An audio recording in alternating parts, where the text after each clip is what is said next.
The European E3, as they were called, France, the UK, and Germany, initiated the Snapback mechanism last month to reimpose nuclear-related sanctions on Iran. This provision was part of the 2015 UN Security Council Resolution 2231, which culminated in the JCPOA, the Joint Comprehensive Plan of Action, a plan of action where Iran was to give unprecedented access to its peaceful nuclear program in exchange for sanctions relief. Iran did its part. The rest of the parties involved, though, failed to do theirs, starting with the U.S., who abandoned the deal altogether in May of 2018. Yet the Europeans have put the blame on and are seeking retribution against Tehran for non-compliance, just as Iran has entered into a new cooperation framework with the International Atomic Energy Agency, a fresh arrangement that Iran says it will immediately abandon should the Europeans insist on this unjust and coercive strategy or gamble. And this is a topic of our Spotlight program. But first, for our guests. Joining us is John Bosnich, journalist, activist, and political analyst from Fredericton, Canada, and Reza Vedadi, academic researcher and author, joining us from London. Gentlemen, pleasure to have you both on. Reza, we're going to start with you. Hope you're safe and doing well there, pal, in the UK. So what do we make of the JCPOA signatories, the E3?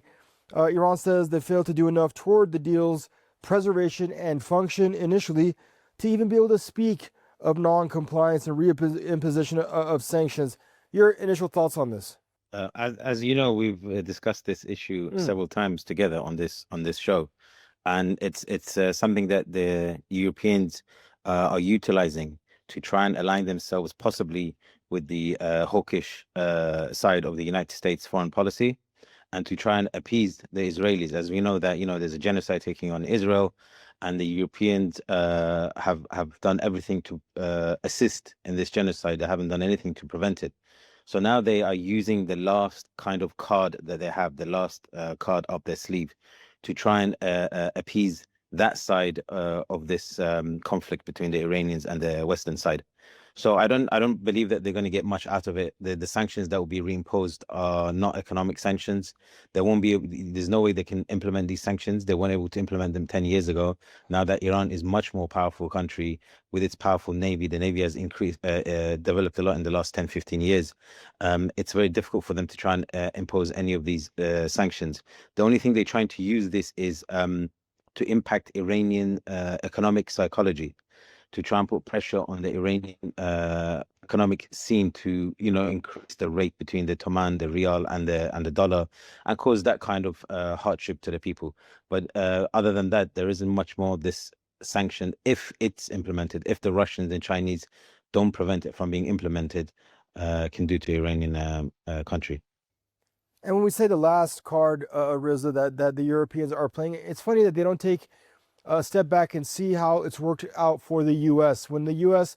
has been on a full-blown bully mode when it comes to Tehran, ratcheted up full sanctions and pressure to try to get Iran to come screaming or crying to the negotiation table on its knees, it always basically got the opposite. And the Europeans, when they showed a little bit more autonomy and diplomacy, they seem to have gotten farther with Tehran in the past. Why they would choose to ditch that for trying to ramp up pressure on Tehran, thinking that they'll be more conducive to some kind of positive outcome, it boggles the mind in some respects. I mean, you're right. Absolutely. Logically, when you think about it, it doesn't make sense. But I think if we look at it in the context that are they doing it to appease someone else, to try and show favor with another person, then it makes sense. Other than that, it's literally the last card they have. And Iranians have stated to them that if you use this mechanism against Iran, from now on, you will not even be discussed. You will not be in the room. You will not be part of any negotiations that take place between Iran and possibly the United States. So they've kind of sidelined themselves. And I think they knew that they were going towards that direction. They were like a third wheel, that they weren't assisting in anything during the sanctions when during the JCPOA, when United States left and imposed a maximum pressure during Trump's 2018 first regime. If initially they were discussing about having a mechanism that will provide Iran with economic relief, but that never took place. So they've always been a soft, good cop to the America's bad cop, but their agenda and their aim has always been the same as the United States.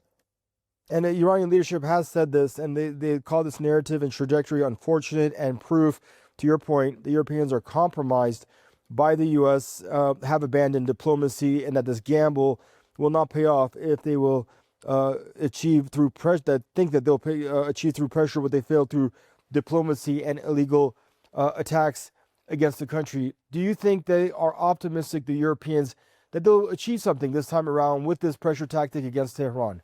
And if so, what do you think that objective or that outcome from their perspective may be? No, I think they knew that Iran would not accept the restrictions. The three conditions they put was to have access to the sites that were bombed, access to Iran's enrichment and restriction is enrichment, and all other facilities. Basically, they want to find out what damage the attack, the 12-day attack, achieved, and what other attacks need to be conducted. So it's more of a espionage, information gathering tactic, and I'm pretty sure they knew that Iranians would never accept these conditions. So I think they felt, okay, if the snapback is going to expire, I think in about a month's time or less, let's at least use that. So then, we believe the sanctions will come back, and then we can utilize those leverages in a different way on Iran, which we'll And see how it will work out. And let's lay out the timeline for this for our viewers to see the absurdity into it.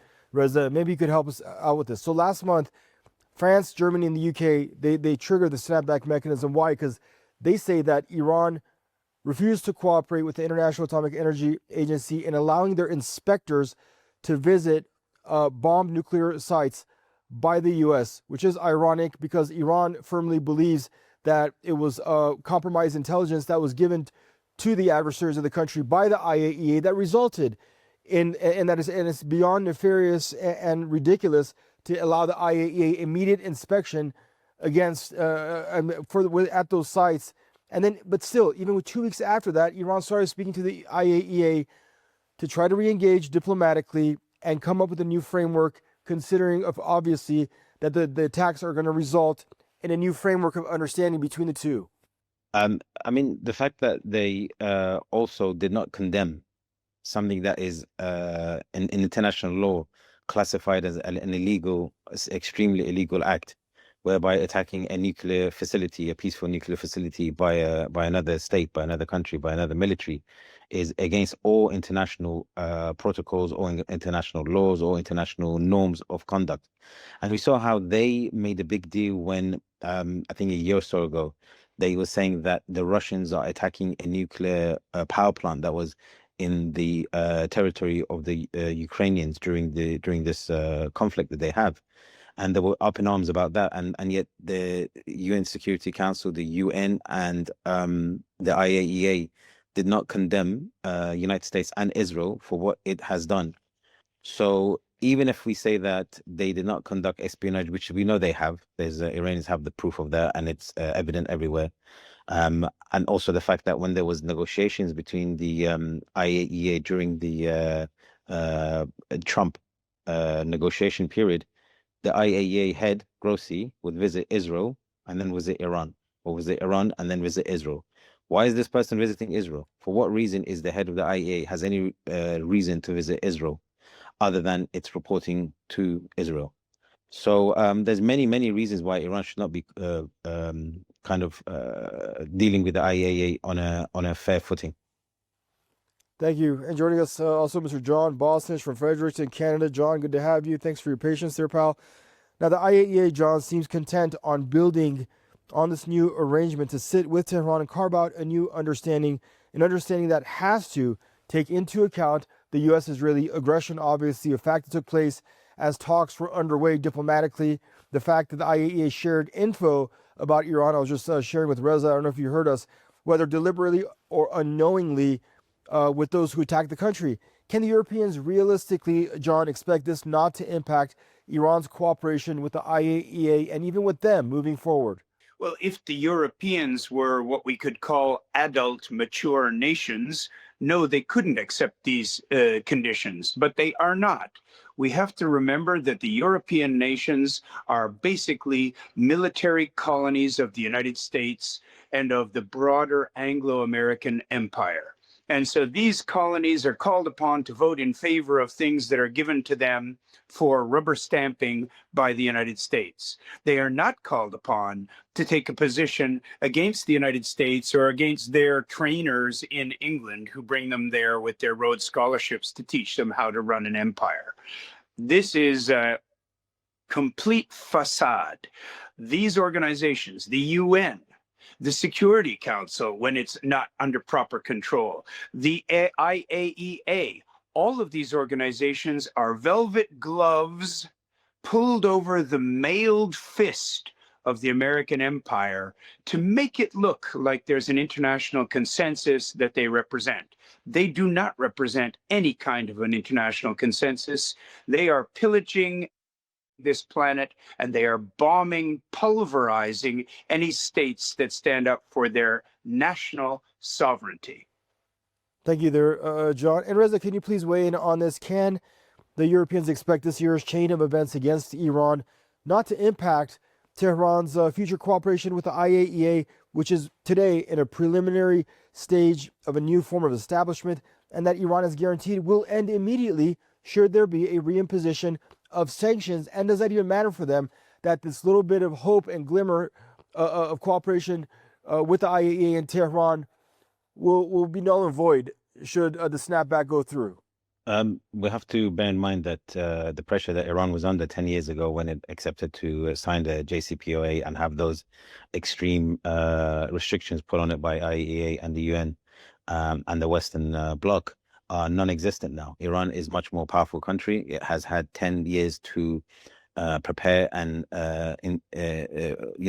strengthen itself against the sanctions that has been imposed. Because don't forget, once the United States left, it imposed its unilateral sanctions and forced other countries, other than the countries like China and Russia and other countries that deal with Iran now, to maintain sanctions on Iran. So it was never like sanctions were completely removed after 2015. And we have to bear in mind that Russia and China are much more powerful countries economically and military and politically right now. And they are more at odds with the United States and the Western bloc. 10 years ago, Putin, the 2022 attack in Ukraine hadn't taken place, and President Putin still wanted to try and have some kind of relations with the United States and the West.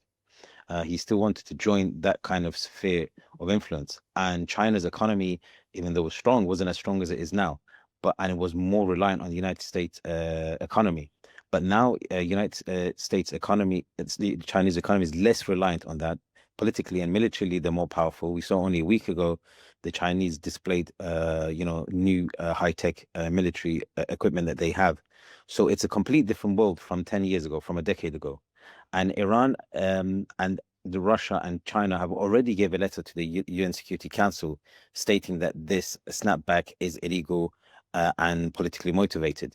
So I think Iran is much better positioned than it was 10 years ago to I don't want to say whether the sanctions, if they're imposed, but to manage and deal with the situation that arises in the next week, which we'll see how it will work out. And don't forget, next, I think Security Council presidency goes to Russia.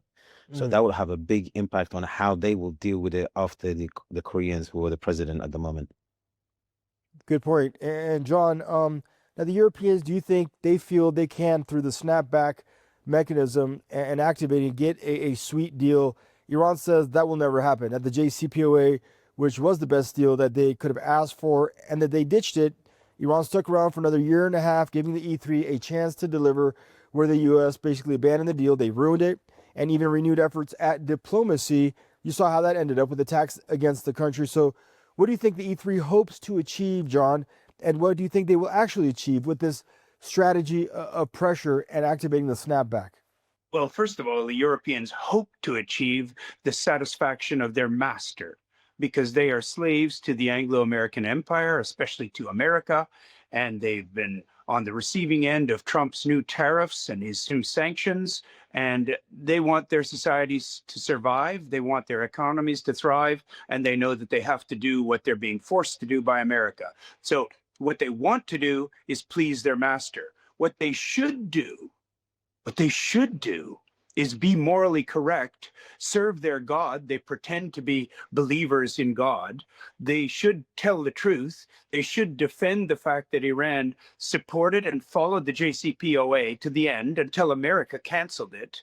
They should recognize the fact that Iran has been allowing inspections properly and has been following these rules. And they should come to grips with the fact that they have a complete, unfair, untenable, and indefensible bias toward Israel, who has multiple nuclear weapons and to whom they make no pressures, no construct of sanctions or punishment whatsoever. This is not the way the world can be run, with one law for one side and a totally different law for the rest of the world. Those colonial days are over. And I'm glad you mentioned those colonial days, because it seems like time and again, Reza, we end up here often with these Western players. Now, the snapback will reimpose an arms embargo on the country, a ban on uranium enrichment and reprocessing, a ban on activities with ballistic missile capabilities, among other restrictions. Basically, a slew of sensitive issues that Iran has time and again called red lines, and that will really just lead to an impasse in negotiations, in talks, and hostile diplomacy. So what is the point in beating this dead horse, Reza?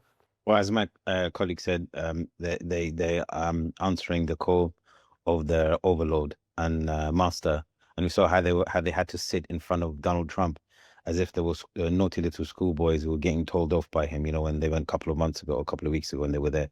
So the Europeans have completely sold their sovereignty after the Second World War to the United States, and their economies and their elite are so intertwined with the elites of the United States that it's very difficult for them to be independent and to be sovereign on foreign policy. And we can see this not only just with Iran, but most of other foreign policy issues. They align so much with each other when it comes to China, when it comes to Russia, and all other countries. So I generally think that if someone who lives in the UK, someone who lives in European countries can see the state of the country, that the countries are literally physically falling apart, their national health service is falling apart, the roads are falling apart, and yet they are hell-bent on spending money on a war in Ukraine, hell-bent on creating new enemies in West Asia with Iran and other countries, instead of negotiating, dealing, and securing better prospects for their citizens. It just goes to show that the elite that are in power do not care about the citizens or their actual countries. They're answering to the cabal that really runs the West. And before we wrap it up, I'm going to ask you, both of you, what we should brace for as we move forward. So, John, Iran said it will use any basically tools at its disposal to ensure that this will be as costly for the Europeans as possible, that they cheated Iran with the JCPOA and are cheating Iran now with this illegal and unrealistic expectation. Are we to brace for a new era, John, of hostility and tits for tats that will absolutely get us nowhere between Tehran and the Europeans? Unfortunately, that's what Israel wants.